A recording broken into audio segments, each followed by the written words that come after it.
돈을 쉽게 벌려고 하는 것은 나쁜 걸까요? 일은 신성한 것이고 일을 하지 않는 것은 나쁜 것일까요? 흑수저가 경제적 자유를 꿈꾸는 게 허황된 꿈일까요? 당신은 경제적 자유를 얻으려면 얼마가 필요한가요? 이 질문들의 대답을 원하시면 끝까지 시청해주세요.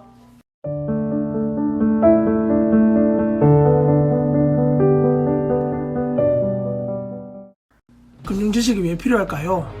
우리는 의무교육 초중고 12년과 대학 4년, 합쳐서 16년 동안 돈에 대해서 배워본 적이 없어요.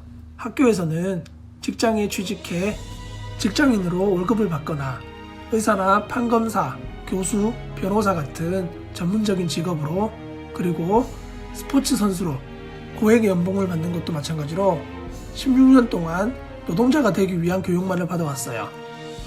투자자나 사업을 하기 위한 의무교육은 받지 않고 자라왔어요. 2001년 베스트셀러 로버트 키요사키의 부자 아빠 가난 아빠에 의하면 직업의 사부면이 있는데 월급 노동자, 전문 자영업자는 시간을 투자해 재화를 벌어들이는 노동자로 분류를 해요. 노동자는 시간당 수입을 늘리기 위해 일의 숙련도를 높이고 경력을 쌓아요. 하루에 24시간이라는 것은 누구나 다 같은 시간이에요. 투자자와 사업가도 마찬가지로 하루에 24시간이지만 그들은 시간을 투자하지 않아요. 자본과 지식이나 기술을 투자하여 수익을 벌어들여요. 그들은 투자한 자본의 수익률에 따라 시간에 관계없이 수익이 발생이 돼요. 지식이나 기술을 투자하여 시스템을 만들어 놓은 사업가는 그들이 회사에서 자리를 비우더라도 제품은 생산이 되고 서비스는 고객에게 제공이 돼요.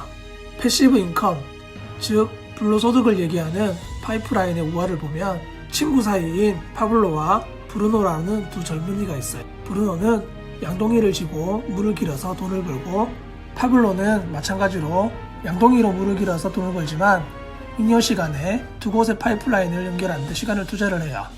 어떻게 끝이 날까요? 결말은 책을 읽어보시길 바랄게요.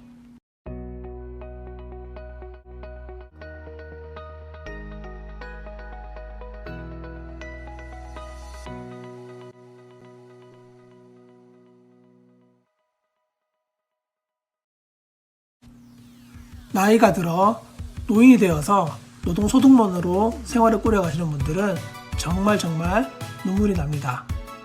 자산관리의 라이프 사이클을 많이 들어봤을 겁니다. 수입 곡선을 그려볼게요. 우리는 빠르면 20살부터, 늦더라도 20대 후반부터 노동을 해서 돈을 벌어요. 노동 수입만 있다면 40대 중후반에 수입의 최고점을 짚고 하향 곡선을 그려요. 이후엔 생애 평균 임금의 40에서 50%인 국민연금만 남게 돼요. 이번엔 지출 곡선을 그려볼게요. 20대엔 큰 지출이 없다가도 최근 결혼이 늦어져서 30대 중후반에 결혼을 한다면 그때부터 지출이 큰 폭으로 커져요. 아이를 낳고 양육을 하다 보면 수입보다 지출이 커지는 곳에서 그동안 저축해 놓았던 자금을 뺏어 쓰게 돼요. 다른 그래프를 볼게요. 이 그래프는 주수입원인 가장이 큰 병에 걸리거나 크게 다쳤을 경우 또는 사망했을 경우의 그래프예요.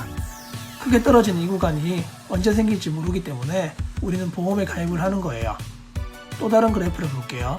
크게 과소비를 하지 않고 지출 관리를 하며 평생 미혼으로 사는 1인 가구의 그래프예요. 불로소득 없이 노동 수입만으로의 그래프라면 파란색이 초과 수입의 양이고 빨간색이 초과 지출의 양이에요. 우리는 이 구간을 왼쪽으로 당겨오면서 파란색이 빨간색보다 더 크기를 바라고 있어요.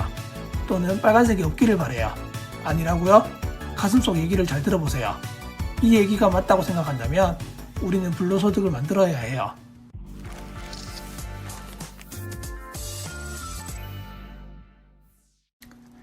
불로소득에는 근로소득을 제외한 소득을 통칭하는데요. 우리가 추구해야 하는 좋은 불로소득이 있고 하지 말아야 할 나쁜 불로소득이 있어요.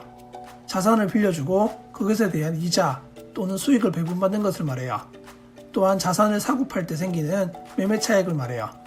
자산에는 우리가 흔히 생각하는 돈이나 부동산이 될 수도 있고 요즘에는 게임 아이템이나 명품 같은 희소성이 있는 물건이 될 수도 있어요.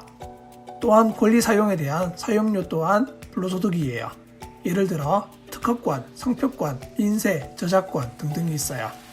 사업 시스템을 만들고 자동 생성되는 소득도 있어요. 그리고 설계대로라면 2057년 고갈 예정인 국민연금과 같은 공적연금이 불로소득으로 분류가 돼요. 마지막으로 좋은 불로소득이라 할 수는 없지만 나쁜 불로소득이 아닌 814만 분의 1의 확률로 로또 당첨도 당연히 불로소득이에요.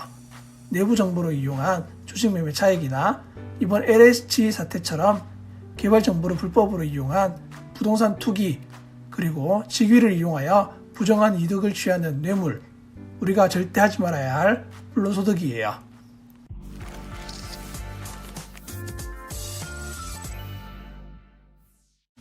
우리는 노동을 할 수 있는 시간이 정해져 있어요. 노동력의 자산 가치는 얼마일까요?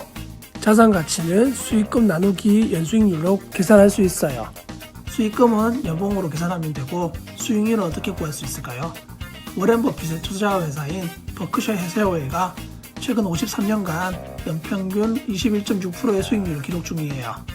이것보다 많은 기간에 높은 수익률을 낼 수 있다면 워렌 버핏보다 돈을 더 많이 벌고 더 유명해질 거예요. 수익률을 20%로 잡고 4,800만 원의 연봉을 받는 직장인이 있어요. 계산을 해보면 2억 4천만 원이 돼요. 4,800만 원 직장인의 몸은 2억 4천만 원이고 그 자선으로 20%의 수익률로 이익을 내고 있는 거예요. 수익률과 자산 가치는 반비례이므로 수익률이 낮아질수록 자산 가치는 올라가요. 10%라면 4억 8천만 원이 돼요. 어찌되었든 우리는 이미 수억의 자산을 가지고 있고 이익을 내고 있어요. 우리는 고된 근로를 하며 건강이라는 우리의 자산을 파먹고 있어요.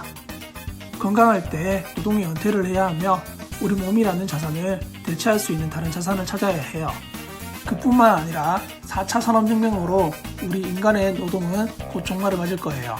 수많은 미래학자가 경고하고 있듯 인공지능의 발전 속도가 기하급수적으로 성장 중이고 인간이 이해하지 못할 변곡점이 온다면 단순 노동뿐만 아니라 운송, 전문직인 의사, 변호사, 창의성을 요구하는 창작과 예술, 더 나아가서는 국가를 운영하는 정치까지 로봇과 AI가 대체하는 세상이 올 수도 있어요. 높은 수익을 내고 있는 자산이 있으므로 당장 직장에 사표 쓰고 창업을 하고 주식 투자를 하라는 얘기가 아니에요. 미래에 대한 대비를 해야 하며 그에 따라 투자를 준비해야 하고 사업 시스템을 만들어야 해요. 오늘 밤 심장마비로 급사할 수도 있고 내일 교통사고로 죽을 수도 있는 언제 죽을지도 모르는 인생. 하고 싶은 것을 하고서라도 모자란 인생 아닌가요? 다음 영상은 프로슈머에 대해서 알아볼게요. 끝까지 시청해주셔서 감사합니다.